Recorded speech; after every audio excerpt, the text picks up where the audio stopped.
Cedar Point is one of the best theme parks in the world, having 19 different roller coasters. I'm going to be ranking all of them today in this video. Now, because I didn't get to do one of their kiddie coasters because I'm too tall, I will be ranking only 17 of them because the two sides on Gemini are basically the same ride. Number 17, Woodstock Express.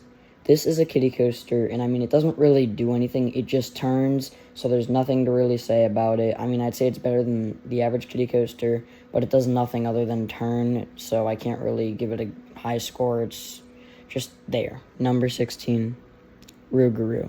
Now, this may be pretty surprising to a lot of people, but I thought Rougarou sucked. It was forceless, and I did it at the end of the day, and it was also a little bit rough. It wasn't too bad because I had my head forward, but if I had my head back, it would have probably sucked. So I do think that the ride is kind of dumb, and honestly, it's very skippable. I don't think I will be doing it if I go back to Cedar Point.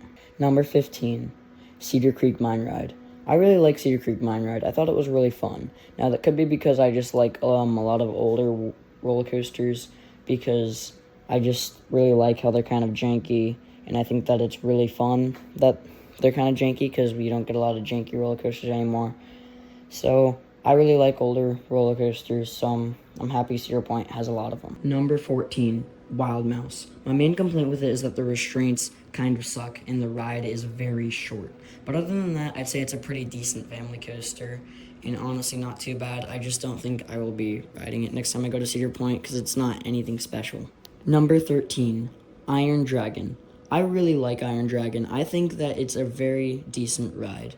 Now, I have heard it is one of the weaker aero-suspended swinging coasters, and from what I can tell, it definitely looks like that, and when I did it, it feels like it would be one of the weaker ones, but honestly, it's still a pretty fun ride, and definitely would recommend it, as it's a pretty nice rare credit. Number 12, Corkscrew. I think Corkscrew is a pretty good ride. It's not that rough, honestly, especially for its age. I think that I would definitely recommend it if you go to Cedar Point, and it was the first ever roller coaster to go upside down 3 times, so it's also kind of cool because it was a record breaker at the time it opened. Number 11, Millennium Force, or Millennium Forceless. All this ride does is have a good drop and good restraints. Other than that, it does nothing. I mean, there are some cool things, like there's some airtime hills on the ride, but there's not really any strong airtime hills. It's kind of a weak floater. Now, it is a little more fun to experience because of the restraints and how freeing they are, but at the same time, I'd say rides like Mako have better airtime and just as freeing restraints. So I don't think it's that good. Number 10, Gatekeeper. Now, this ride, it doesn't really do anything, kind of like Millennium Force.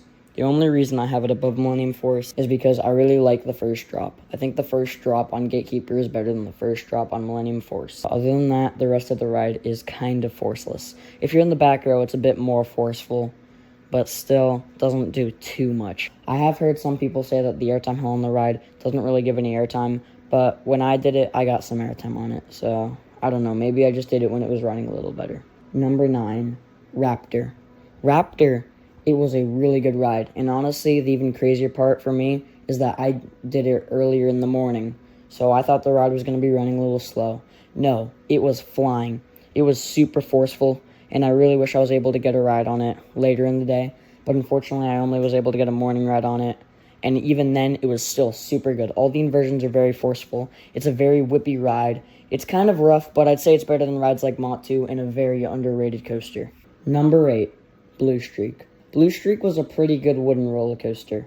I actually liked it quite a bit. I thought the airtime on it was pretty fun, and I've heard people say it's rough, but I didn't think it was too bad.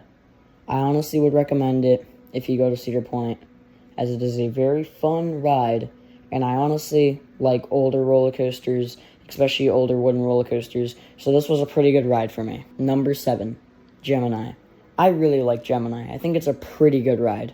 I love how you're able to give people high fives as you're passing them, and I also love how you're able to get 2 credits with it. That's probably one of the best parts about it. But in all seriousness, there are some pretty good airtime pops on it that I wasn't expecting, and would 100% recommend it if you go to Cedar Point, as I did it multiple times during my trip. Number 6, Valraven.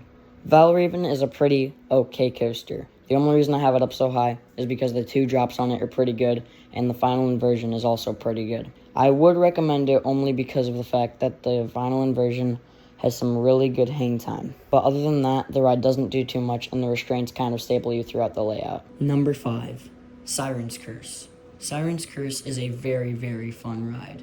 It is super cool that the tracks on it disconnect. I thought that was really awesome. Even though a normal drop would probably better force-wise, it is a very cool gimmick, and I'm happy that Cedar Point got it, as it was Vecoma's first modern tilt coaster, and I think it's a pretty good one, honestly. The ride has some decent airtime, and I would say that it is more of like a family thrill coaster. I'd say there's like rides on this list that are lower than it that are more intense. The only reason I have it up so high is because the airtime on it is actually pretty good.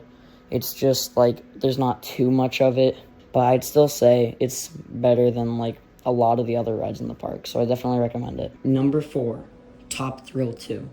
I really like Top Thrill 2. I did it 8 times during my trip. It is a very fun ride. I would definitely recommend it if you go to Cedar Point.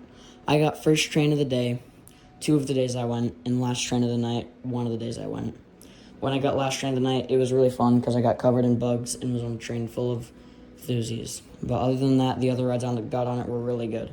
I would definitely say the front row is better than the back row. Even though I've heard people say the back row is better, I still think the front row is the best on it. The spike on it is just absolutely insane. You are up so high, and it's super fun. And the top hat has some really good whip when you're going up and on the drop, and also has some pretty good airtime on it. So I would definitely recommend it. Now, there are still some people complaining about the rattle on it, but I did not notice it except for like a few small spots. But it doesn't even ruin the ride at all. So I don't know why people are complaining about it. Number 3, Maverick. Maverick, I am very surprised by it. I thought it was going to be underrated, mainly because I've done rides slightly similar to it, like Velocicoaster, that people loved, but I think is just very overrated and not that good. I was very wrong about Maverick. Maverick is very intense, has a very good airtime, and a very forceful launch. The positive G-forces on the turn coming out of the second launch are super intense, and the first drop after the launch lift hill is super forceful. I would 100% recommend it, as you have to do it, and I did it a good amount of times, as well as getting first train of the day, one of the days I went there. Number 2, Magnum XL 200. Now, before I did it, I was really wondering how there were some people putting it above Steel Vengeance. However, now that I've done it, I really get how people put it above Steel Vengeance. I really like Magnum XL 200. Even though the ride's a little rough and janky, I like that. As I said earlier, I like when roller coasters are a little more rough and janky. People do say that the restraints on it are uncomfortable. However, I had no issue with them. But honestly, I think those people are just complaining because they're coaster enthusiasts, and coaster enthusiasts have to complain about everything. It does have a bit of a rattle to it, especially on the turnaround. But honestly, I don't think that ruins the ride at all. I think the ride is really good. 100% recommend it. And don't listen to the people calling it rough. Those people are just complaining because the ride's really good. Number 1, Steel Vengeance. Steel Vengeance is an amazing ride. On the first day I went there, the ride was running super slow, so I thought it was a bit overrated. The second day I did it, I got way better rides on it. It was running pretty fast. The only issue was that their trims were on. However, on the third day, there were no trims on, and I'd say it was running better than every other day combined. The airtime on it is absolutely insane. The first half is good, but I'd say the second half is better. A lot of people say stuff like the back row or the front row is the best, but surprisingly I found the best row to be row 6, so I definitely recommend trying all 3 if you can. But honestly, Steel Vengeance is my new number 1, definitely better than Wicked Cyclone, and would 100% recommend it if you go to Cedar Point, as you have to do it. It's just so good. So that was my ranking of every single roller coaster at Cedar Point. I definitely recommend going to this park. It is super good. There are so many different kinds of roller coasters, and none of them really feel too similar to each other, which is the most shocking part about it. So yeah, I'm really happy I ended up going to Cedar Point. Definitely recommend it, and goodbye, everyone.